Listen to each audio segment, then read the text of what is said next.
Les débats budgétaires percutés la semaine dernière par une annonce du gouvernement, la hausse surprise de la taxe foncière. Plus 63 € par an en moyenne pour plus de 7 millions de logements, conséquence d'une mise à jour de la base de données de Bercy.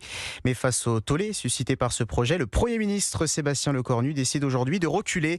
Aurélien Fleureau, cette augmentation est donc suspendue. Oui, et les 500 millions d'euros espérés n'arriveront pas en 2026. Le Premier ministre l'a effectivement confirmé cet après-midi à l'Assemblée nationale. Le sujet reviendra d'ici au printemps prochain, le temps de définir une nouvelle méthode de calcul plus locale, a précisé Sébastien Lecornu, à l'échelle départementale, a même ajouté quelques heures plus tard le ministère de l'économie. Jusque-là, Bercy avait annoncé qu'il s'agissait de procéder à une mise à jour d'une liste d'éléments de confort des logements comme le raccordement à l'eau, à l'électricité, la présence ou non d'une baignoire ou encore d'un chauffage, ce qui aurait augmenté mécaniquement le montant de la taxe foncière. Une méthode qui avait passablement énervé Sylvain Grattalou, président de l'Union nationale des propriétaires immobiliers. Ce n'est qu'un combat entre les maires et Bercy. On voit bien qu'en arrière-fond, il y a du point de vue des maires un embarras lié aux échéances municipales. Donc ce n'est finalement que retarder le problème et c'est régler leur compte entre eux, ce qui est juste insupportable du point de vue des propriétaires. Et l'UNPI souligne que quelques mois avant chaque élection, la taxe foncière n'augmente pas,